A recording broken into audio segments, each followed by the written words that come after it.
Alrighty, hey guys, Scotty Z. I hope you're doing very well out there. Judging by the description of this video, you can probably tell that it's going to be a little bit raw and interesting. I'm at a point, I don't know what is going on in my life. I am a man that lives very much present moment, feeling the experience. I do my best work by not living in my head. Which is a work in progress, but by being present with how I feel in the experience. And something is coming through me massively at the moment. And I'm racking my head to try and work out why. Is it that I am on the cusp of finally having my own home that I will live in? I'm so fucking stoked about that. You don't understand. For a guy that's never lived anywhere more than 2 years in my life, and I've lived in beautiful places around the world. You can see my living room behind me. Like, I live a very, very good life, but it's never been mine. And I'm about to move into a place to call mine. There's something about, like, I'm dropping my guard at this time. That I can just sort of be more free to be myself. I don't know what it is. I'm 40, 41. I'm going through the midlife crisis where people go and buy the Ferrari, burn their business down, or, cheat on their spouse because they haven't lived the life that they want to live and they're trying to change it the way that they want to be. I've lived the life that I want and I'm creating it the way that I want it to be. And I said it in the title of this, but I've always been a little bit strange. I've always been that weirdo, that guy that nobody really understood. They liked me. People always liked me, but they're always like, what the fuck is he talking about? Like, who is this guy? What is he doing over there?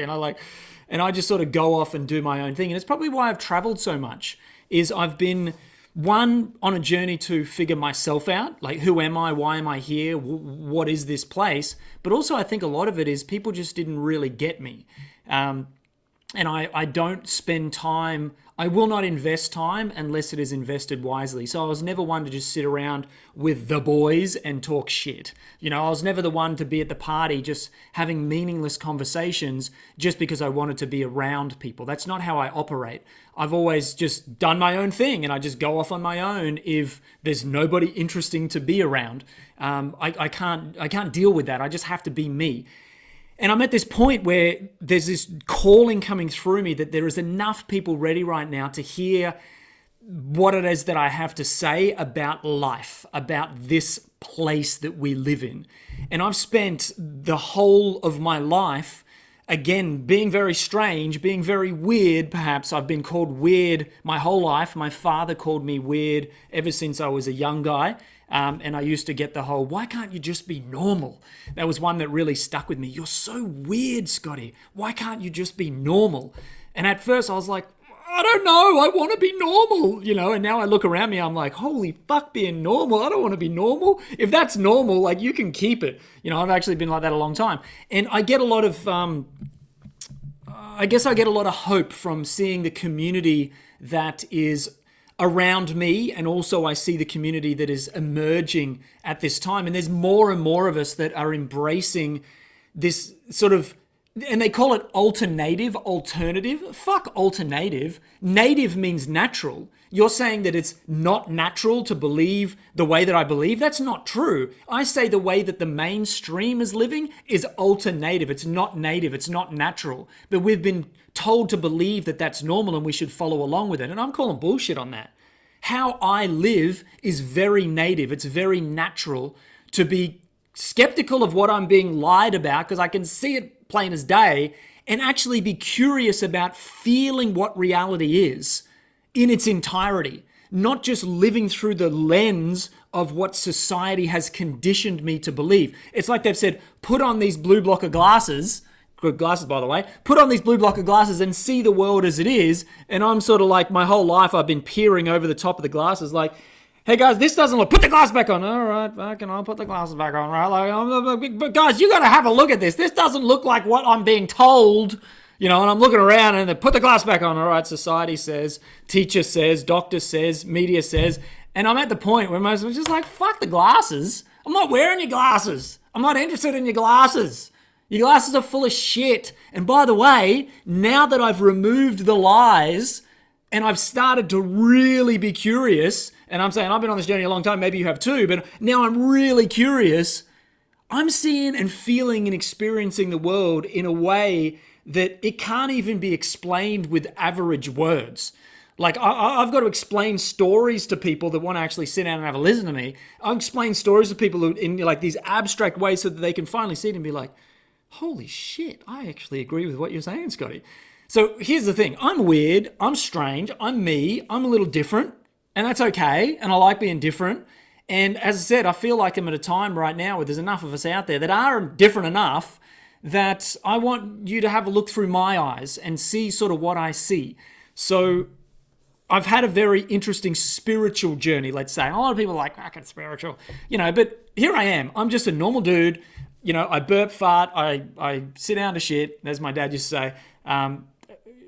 I'm a normal guy, and yet I feel that I have this deep spiritual relationship to the world around me, that I am in fact God, spirit, love, the universe, right? Whatever word you want to use for the divine, I am divine, and I have this experiential vehicle, this avatar with 5 senses, vibrational receptors that allow the divine self to experience this reality, this experience. But there's actually nothing solid. It's merely an experience. And I have a way that I've been working on based from yoga, martial art, through Kung Fu, Tai Chi, Qigong, studying the ancient arts here, but also just lots of deep introspection of being in nature, of actually opening the center of my being. We call it the 7 chakra, the spinning wheels. I call them the 7 power centers. And this is an actual way that through this physical reality, we're designed to open these centers, not just by like sitting and meditating and chanting the vibrational sounds, which is one great way that a lot of people do that, but they're actual centers that need to be empowered in this reality in order for us to activate the divine the divine center of our spine, which is what we call the Sushumna in yoga. But that's where the Kundalini, you might have heard of it. Anyway, it's the terms that we don't need to worry about so much. But what I want you to understand is these 7 power centers that move, that the energy is moving through, that are actual centers of the body. Once you open and align them, it actually opens a central channel, the central nervous system of the spine.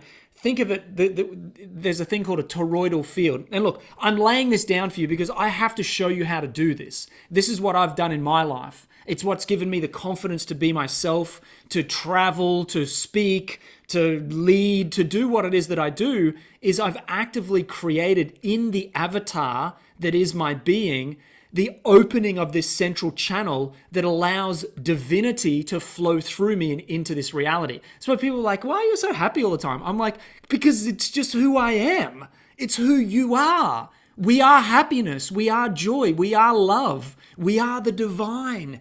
And yet the toroidal field, imagine a whirlpool spinning in water. And as it spins more and more, there's air that moves through the top of it. So it's all water. And then that spin opens up and then air is inside.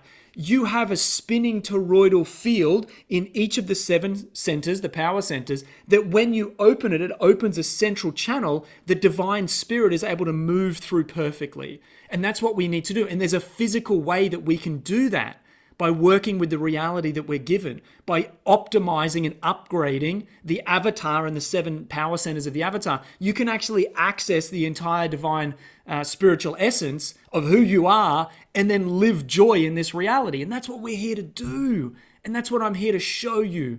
It's possible.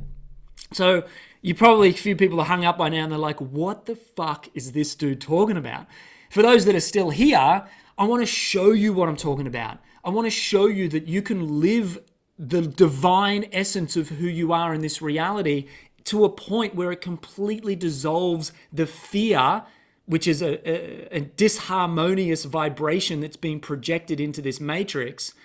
You can move beyond that disharmonic vibration by embracing the harmony of love, which is the divine, which is God. You can embrace that of who you are.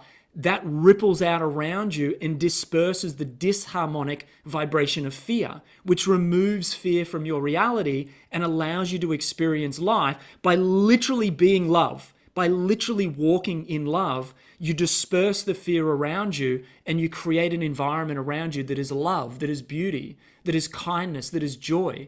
And it doesn't mean that every now and then some asshole ain't going to come in, but you project so much love, and it's the more that you open the 7 power centers and access the channel of freedom, that channel of freedom, that divine essence moving through you, pushes away, or even to the point of cleansing that disharmonic vibration of fear, to the point where around you becomes love. And if enough of us do that, and enough of us come together and vibrate that resonance together, that creates love in this reality. That's what we're here to do. But I want to help you to move this from beyond it being just an abstract thought, like maybe you did a yoga class, maybe you meditated a few times, maybe you read some Wayne Dyer books, or some spiritual books or whatever. It's abstract. It doesn't have to be abstract. I'm not an abstract thinker. I'm a very logical thinker. I've got that like scientific engineering type mind that can figure shit out. And I'm a teacher, so I like to be able to put it in a way that you can actually do it. But I figured it out in my life to the point where I can live how I want to live. And I want to show you how to do that. So this is my rambling. I'm weird. I'm a little different. And it's okay. It's who I am. Love me for who I am, or go away. It's okay. I don't really mind. But if you feel what I'm saying, come with me on this journey, all right? I'm going to go into next week. I'm putting together a presentation, I guess you'd call it, a workshop, where you'll come with me and I'll actually guide you through the 7 power centers. Again, not in an abstract way, but I'll give you physical, tangible things of how you can optimize your avatar with the 4 directions and actually work through piece by piece through the 7 power centers, the 7 chakra, to actually open that channel of freedom. So there's actual steps that we will take, and I'll show you what you can do. Now, it doesn't mean in 1 hour workshop that you will unlock divinity and be free forever, but what I'll do is give you a roadmap that you can start walking every day and practicing these very simple practices to open up the 7 power centers to access who you are as divine spirit. So if you're interested in that, stay tuned. Probably the best thing you can do is go to scottyz.com. I've got a new website, scottyz.com. Sign up for the emails there and you'll definitely see it, because Facebook and Telegram, you don't always see it because it's noisy. But if I send you an email, I usually get an email. So head to scottyz.com and I'll send you some more details about that, which is going to happen next week. But in the meantime, maybe this resonates with you. Maybe you're like, I'm definitely open for things that are new and different. And Scotty seems on the level, like he's not talking some spiritual nonsense from Ubud. I lived in Ubud for a long time, but God, it's funny out there. A lot of spiritual woo-woo. I want to teach you what's real, how this actual reality works from my perspective. And I've spent 20 years doing this. This is all I do. It's all I've done, like I've lived a life of self-discovery. And so maybe I can help you discover some of yourself too. Have a look through my eyes and see what you can see for yourself and make some choices for who you are. But that's freedom. That's why we're here. We're here to live love. We are here to be free. That's why we were born at this time. Because the opposite is fear, love and fear. That fear is clamping down and trying to control, the opposite of fear. And if you look into the world that we're living in, there is a massive push through fear for control. And so the antidote to that, the opposite of that, the sun to the well, let's say I don't think the moon is the opposite of the sun, but the daylight to the darkness, right? The masculine to the feminine, the up to the down, there is always the opposite that puts it into balance. And so this fear and control needs to be balanced with love by embracing who you are, and freedom, okay? The devil and the devil's work, the Satanists and their agenda, needs to be balanced by love, by God and the angels. And that's what we're here to be. To bring love through is to be an angel, or in Buddhism we call it the bodhisattva. The Buddha is the one that goes beyond. The bodhisattva is one that lives in this reality as divine spirit, as love, okay? In nirvana, they would say in Buddhism. So that's what we're here to do. We're here to be the angels to combat against the dark demons, right? The devil and his git. So that is who we are, and that's what we're here to do. So let's have some fun. I love you so much. If this resonates, as always, give me some love in the comments. Let me know that you're out there. Hit that like button so that the whole Facebook thing and Telegram thing pushes this to more people. Share it if it resonates, because this is the message I want to get out to more people. And I think this is the message that you want to get out to more people too, because you're still here with me. So do your part in sharing this out to more people. But by all means, head over to scottyz.com, jump on the email list, and I will see you soon. I love you so much. We're in this together. We are doing this. There's no doubt in my mind that this time we were born to be here, to bring love through us we are the warriors of light. We are the love warriors, however you want to say it. And it's up to us to do this now. So stay tuned for that workshop next week. I love you very much, and I'll see you soon. Cheers.